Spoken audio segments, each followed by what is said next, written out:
Well, some events can occur in one's life that will significantly change their point of view. Say it again. Say it again. Say it again. What I said was, some things can happen in a man or a woman's life that will cause them to look at everything from a totally different perspective. Start seeing the glass half empty when you used to see it half full. You start seeing people with more. Oh, Bishop Page was talking about that Monday night. Once somebody steals your $4,000 computer and the deacons catch them, you may have never felt like striking the fire out of them like he did. But once you've been embarrassed, and once you've been deprived, and once you have had your rights trampled upon, a woman that's been raped will see things differently than she did before she was raped. You better get on off of me. I'm coming through. Say amen. I had a death experience at a very young age, and when you've got someone in your own family snatched out of your home without any advance notice with 300 people, oh my God, there are some things that can happen to you at a point in your life. It's easy to tell somebody to stick it with that husband and stay with that man until you get a husband knocking you upside your head morning, noon, and night. It's one thing to say, stay there, baby, until your chickens come home to roost. Say yes. Yeah, you ought to pray for those that are struggling with addictions. It's easy to say. You know what? One of the hardest things to put down is a cigarette. Heroin is conquerable, and marijuana can be defeated, and cocaine can be laid aside. But two things that people have a lot of problems with among all the addictions are cigarettes. Why don't you let me preach, Reverend? Cigarettes and coffee. Say amen, Brother Johnson. There you go. There you go. That's where you go.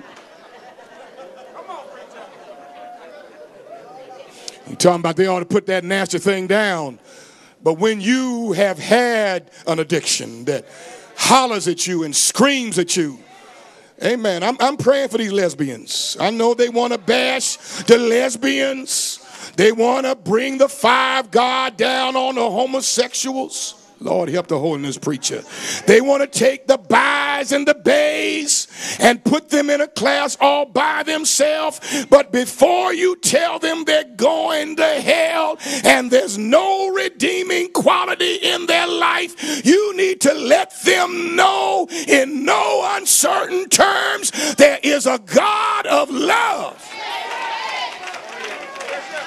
and a God of power who has a call on their life and is waiting to deliver them from the yoke of bondage. Say yes. It's not easy when you've been doing perversion for 20 years just to walk off and leave it. Because when you try to walk off and leave it, guess what? It hasn't walked off and left you. It's not easy to tell a prostitute quit selling herself when you don't have a job to give her. Lord help me.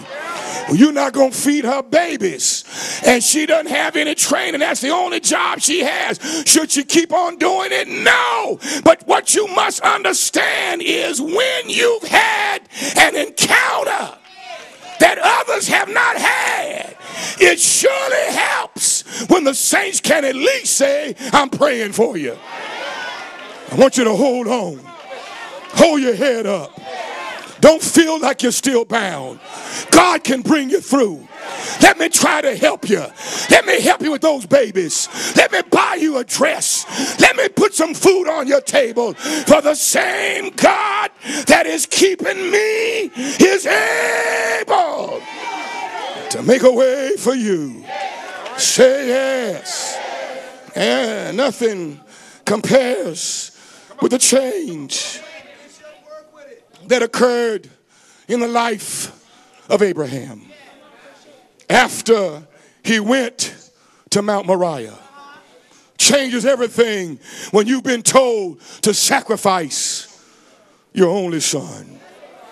Everything changed for Moses when he was 80 years old, tending his father-in-law's flock, and was summoned to a scene where an angel was speaking out of a bush that was burning but was not consumed. That changed his perspective. Gideon was told to fight an army twice his size, had 300,000 troops, and was ordered to reduce them to 300. He's outnumbered 10 to 1. That will change your perspective. I want a witness in here. Don't have to be old. You can be a child like Samuel, and he hears a eerie voice in the night calling his name, a voice he's never heard before. And he goes to his pastor and says, Eli, Eli, you called me. And after the third time, Eli said, not only did I not call you, but I'm going to tell you who did call you. And when you hear that strange, sweet, powerful voice again, just say, speak, Lord. Your servant is listening. How you think David was changed after, with his short dwarf size, he had to run face to face with a 9.5-foot experienced warrior named Goliath?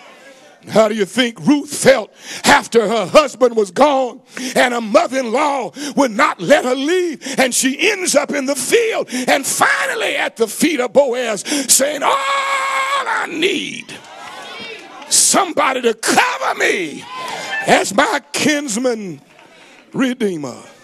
Say yes. Esther's life was changed when she gained everything, and Job's life was changed when he lost everything. And your life will change when you have an encounter like you've never had before.